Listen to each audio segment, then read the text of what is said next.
Staff selection commission মানে SSC তাদের 2025 সালের সিলেকশন পোস্ট ফেজ 13-এর একটা বিজ্ঞপ্তি এনেছে আর শূন্য পদের সংখ্যাটা বেশ বড়সড়। আজ আমরা এই সরকারি চাকরির বিজ্ঞপ্তির একটু গভীরে যাব, এর খুঁটিনাটি বিষয়গুলো নিয়ে কথা বলবো। হ্যাঁ, একদম। আমাদের হাতে তো সরকারি বিজ্ঞপ্তিটাই আছে, এটাই আমাদের আলোচনার মূল উৎস। চেষ্টা করব যাতে পুরো নিয়োগ প্রক্রিয়াটা, মানে ধরুন পদ সংখ্যা, যোগ্যতা, কি করে আবেদন করতে হবে, পরীক্ষা কেমন হবে, এই সব ব্যাপারে একটা পরিষ্কার ধারণা দেয়া যায়। ঠিক, বিশেষ করে যারা সরকারি চাকরির জন্য প্রস্তুতি নিচ্ছেন বা সুযোগ খুঁজছেন তাদের জন্য এই আলোচনাটা খুব জরুরি মনে হয়। অবশ্যই। আর শুরুতেই যেটা বলছিলেন, ওই ভ্যাকেন্সি সংখ্যাটা 2423টা মোট শূন্য পদ, এটা কিন্তু মানে একটা বিরাট সুযোগ বিভিন্ন ধরনের শিক্ষাগত যোগ্যতার প্রার্থীদের জন্য। হ্যাঁ, ঠিক তাই। চলুন তাহলে এক এক করে বিষয়গুলোতে আসি। প্রথমেই যদি পদের কথা বলি, সংস্থা তো স্টাফ সিলেকশন কমিশন, আর পদের নাম হলো সিলেকশন পোস্ট ফেজ 13। মোট শূন্যপদ 2423টি।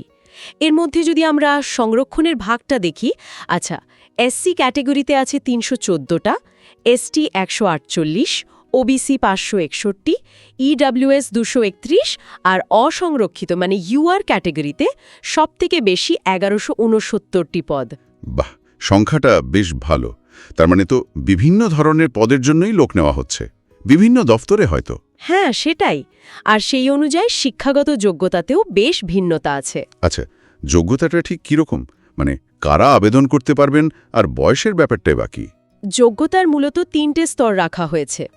কিছু পদের জন্য শুধু ম্যাট্রিক পাস মানে 10ম শ্রেণী পাশ হলেই হবে, কিছু পদের জন্য ইন্টারমিডিয়েট বা 10+2 পাস দরকার।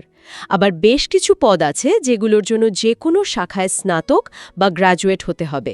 মানে পদের ওপর নির্ভর করছে যোগ্যতাটা কী লাগবে। বেশ বেশ। আর বয়স, সর্বনিম্ন বা সর্বোচ্চ বয়সসীমা? বয়সটা হিসেব করতে হবে 1 অগস্ট 2025 অনুযায়ী। সর্বনিম্ন বয়স হতে হবে 18 বছর, আর সর্বোচ্চ বয়সটা পদের ওপর নির্ভর করে। কিছু পদের ক্ষেত্রে এটা 42 বছর পর্যন্ত আছে। ওহ, 42 বছর, মানে বেশ একটা বড় রেঞ্জ। আর বয়সের ছাড়ের যে সরকারি নিয়মগুলো থাকে সেগুলো নিশ্চয়ই এখানেও প্রযোজ্য। হ্যাঁ হ্যাঁ, একদম। সংরক্ষিত শ্রেণীর জন্য নিয়ম অনুযায়ী ছাড় থাকছে, যেমন এসসি এসটি প্রার্থীরা 5 বছর, ওবিসি প্রার্থীরা 3 বছর, আর পিডব্লিউডি বা বিশেষভাবে সক্ষম প্রার্থীদের ক্ষেত্রে পদের ভিত্তিতে 10, 13 বা 15 বছর পর্যন্ত ছাড় থাকে। প্রাক্তন সৈনিক বা এক্স সার্ভিসম্যানদের জন্য 3 বছরের ছাড় আছে। আচ্ছা, এবার আসা যাক আবেদন প্রক্রিয়ায়। কিভাবে আবেদন করতে হবে আর খরচের ব্যাপারটা? আবেদন কিন্তু পুরোপুরি অনলাইনে করতে হবে। এসএসসির যে অফিসিয়াল পোর্টাল আছে সেখানেই করতে হবে। পদ্ধতিটা বেশ সহজ, আর আবেদন ফিও খুব বেশি নয়। জেনারেল বা ইউআর আর ওবিসি পুরুষ প্রার্থীদের জন্য 100 টাকা। মাত্র 100 টাকা? হ্যাঁ, আর মহিলা প্রার্থী, এসসি, এসটি, পিডব্লিউডি এবং এক্স সার্ভিসম্যানদের জন্য কোনো আবেদন ফি লাগবে না। এটা একটা ভালো দিক। একদম। ফি দেওয়ার উপায় কি কি আছে? অনলাইন তো বটে। হ্যাঁ, অনলাইন পেমেন্টের সব রকম অপশানই আছে। মানে net banking, debit card, credit card, UPI সব দিয়েই দেওয়া যাবে। আর যদি কেউ চান, এসবিআই চালানের মাধ্যমে অফলাইনেও ফি জমা দিতে পারেন। আচ্ছা, তারিখগুলো কিন্তু খুব গুরুত্বপূর্ণ। কবে থেকে শুরু হয়েছে আবেদন আর শেষ তারিখ কবে? আবেদন জমা নেওয়া শুরু হয়ে গেছে 2 জুন 2025 থেকে, আর এই প্রক্রিয়াটা চলবে 23 জুন 2025 পর্যন্ত। এই শেষ তারিখটা কিন্তু খেয়াল রাখতে হবে। 23 জুন। আচ্ছা, আর পরীক্ষার সম্ভাব্য তারিখ কিছু বলা হয়েছে? হ্যাঁ, একটা সম্ভাব্য সময় বলা হয়েছে।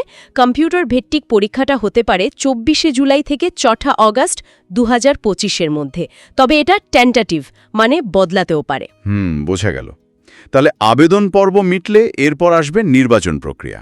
সেটা কেমন হবে? পরীক্ষা পদ্ধতিটা যদি একটু বলেন। নির্বাচন প্রক্রিয়ার প্রধান ধাপ হল কম্পিউটার ভিত্তিক পরীক্ষা বা সিবিটি। আর এখানে একটা বিষয় আছে, শিক্ষাগত যোগ্যতার ভিত্তিতে কিন্তু 3টে আলাদা পরীক্ষা হবে। মানে যারা ম্যাট্রিক লেভেলের পদের জন্য আবেদন করবেন তাদের পরীক্ষা একরকম, যারা 10+2 লেভেলের জন্য তাদের আলাদা, আর যারা গ্র্যাজুয়েশন লেভেলের জন্য তাদের পরীক্ষাও আলাদা হবে। ও আচ্ছা, এটা একটা গুরুত্বপূর্ণ পয়েন্ট। কিন্তু পরীক্ষার বিষয় বা সিলেবাস কি একই থাকবে?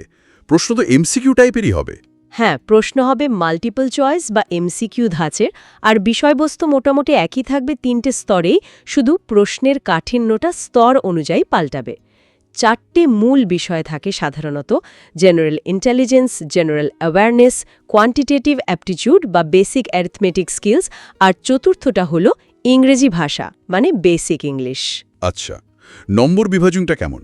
প্রতিটা বিষয়ে 25টা করে প্রশ্ন থাকবে, আর প্রতি প্রশ্নের জন্য 2 নম্বর, মানে 25 প্রশ্ন 50 নম্বর। মোট 4টে বিষয়ে 100টা প্রশ্ন, 200 নম্বরের পরীক্ষা। সময় কতক্ষণ পাওয়া যাবে? সময় থাকবে 60 মিনিট, মানে 1 ঘন্টা। 60 মিনিটে 100টা প্রশ্ন? বেশ কঠিন। স্পিড আর অ্যাকিউরেসি দুটোই লাগবে। আচ্ছা, নেগেটিভ মার্কিং আছে কি? এটা খুব জরুরি প্রশ্ন। হ্যাঁ, নেগেটিভ মার্কিং থাকছে, আর সেটা বেশ ভালো রকমই। প্রতিটি ভুল উত্তরের জন্য 0.50 নম্বর কাটা যাবে, মানে একটা ভুল উত্তর দিলে হাফ নম্বর চলে যাবে। ওহ, তাহলে তো খুব সাবধানে উত্তর দিতে হবে। আন্দাজে উত্তর দেওয়াটা ঝুঁকিরই হবে। একদম। আর যেহেতু পরীক্ষাটা বিভিন্ন শিফটে হওয়ার সম্ভাবনা থাকে, তাই প্রাপ্ত নম্বরকে নর্মালাইজ করা হবে। একটা নির্দিষ্ট ফর্মুলা ব্যবহার করে এটা করা হয়, যাতে কোনো শিফটের প্রার্থীরা সুবিধা বা অসুবিধা না পায়।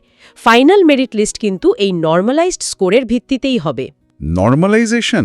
আচ্ছা, এই সিবিটি পরীক্ষার পর কি আর কোনো ধাপ আছে? মানে কোনো স্কিল টেস্ট বা টাইপিং টেস্টের মতো কিছু? হ্যাঁ, কিছু কিছু পদের জন্য প্রয়োজন অনুযায়ী স্কিল টেস্ট নেওয়া হবে। যেমন ধরুন typing test, data entry test বা কম্পিউটার প্রফিসিয়েন্সি টেস্ট। তবে এগুলো সাধারণত কোয়ালিফাইং নেচারের হয়, মানে শুধু পাশ করলেই হবে, এর নম্বর ফাইনাল মেরিটে যোগ হয় না। বেশ, তাহলে পুরো ব্যাপারটা যদি এক কথায় বলি, এসএসসি প্রায় 2,500 পদে নিয়োগ করছে। মাধ্যমিক পাশ থেকে শুরু করে গ্র্যাজুয়েট বিভিন্ন যোগ্যতার প্রার্থীরা আবেদন করতে পারবেন। 23শে জুন আবেদনের শেষ তারিখ। পরীক্ষা হবে কম্পিউটার ভিত্তিক, তাতে নেগেটিভ মার্কিং থাকছে, আর কিছু পদের জন্য স্কিল টেস্টও দিতে হতে পারে। একদম ঠিক। আপনি খুব সুন্দরভাবে সারসংক্ষেপ করলেন। আজকের মতো আলোচনা এখানেই শেষ করা যাক। আশা করি তথ্যগুলো সবার কাজে লাগবে। নিশ্চয়ই। ধন্যবাদ।